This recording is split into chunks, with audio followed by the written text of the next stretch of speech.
We are taught that comfort is harmless, a place of refuge we should always seek. Soft, easy, safe. But this kind of comfort has a hidden cost. Nobody warns you about the gilded cage of a comfortable life. They don't tell you that the most insidious traps aren't made of iron bars, but of soft cushions and predictable days. We are taught to chase it, to build our lives around its warm, steady glow. Because comfort doesn't look like a trap. It wears the mask of safety, of having finally made it. It's the quiet hum of the heater, the reliable paycheck, the familiar route home. It looks like success, a collection of achievements gathering dust on a shelf, a life curated for the approval of others. A steady routine becomes your master, and predictable days become your scripture. You follow the script. You perform the rituals of a life half-lived. Familiar habits wrap around you like a warm blanket, slowly suffocating the wild, untamed spirit within. The part of you that craves the storm, the part that knows true growth only happens at the edge of your limits. In this curated stillness, nothing feels wrong. There are no alarms, no immediate dangers, but a deep, resonant silence takes root where your pulse should be. Nothing feels alive either. You are safe, but you are not free. You are resting, but you are not renewed. Discomfort sharpens attention. Comfort dulls it. When life is too easy, your edges disappear. Decisions get slower. Risks feel heavier. Ambition becomes optional. You stop testing yourself and start preserving yourself. This is where control becomes invisible. It's not a cage of iron bars or a warden's watchful eye. It's a self-imposed prison built from the softest materials, convenience, predictability, and the seductive whisper of an easy life. It's the quiet agreement we make with ourselves to trade the vast, untamed wilderness of our potential for a small, manicured garden. This control thrives on a single, powerful human instinct, the avoidance of discomfort. Because people who avoid discomfort at all costs also avoid disruption. They sidestep the conversations that carry weight, the decisions that demand courage, and the paths that are not clearly marked.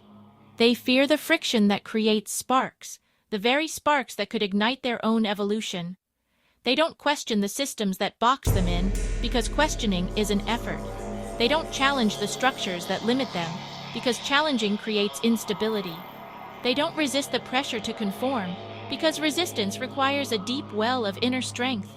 Instead, they learn the rules of the game, not to master it, but to never be penalized. They adapt. They comply.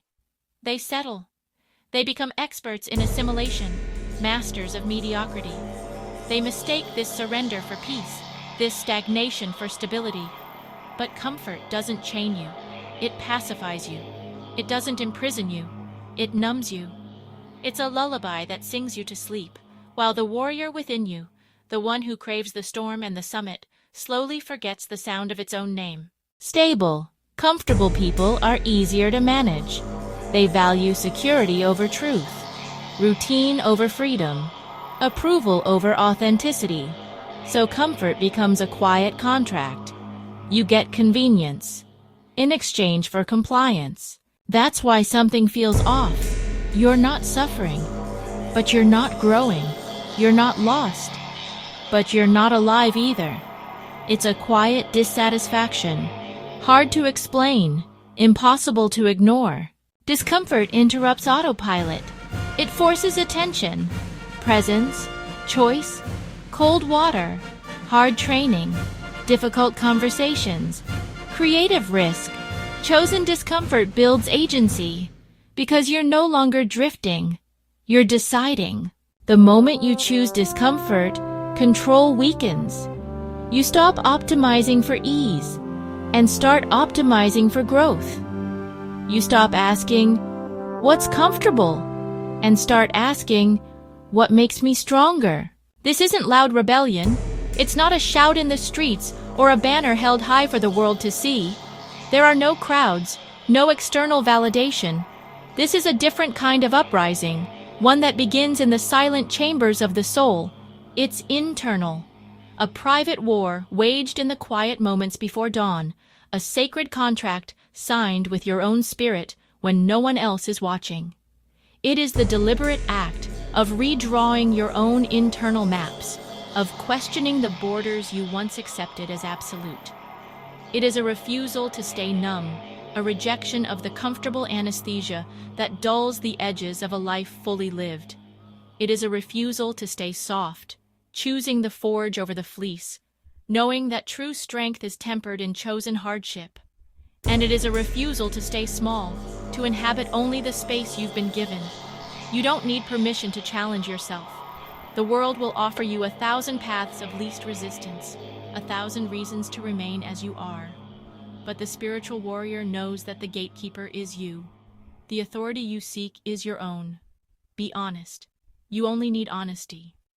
The kind of radical, uncomfortable honesty that asks, am I living in alignment with my deepest values? Am I honoring the ancestor and the warrior within? This is the quiet rebellion, the choice to become the architect of your own becoming. Comfort isn't evil, but unquestioned comfort is control. And control feels safest, right before growth dies. So ask yourself quietly, are you resting?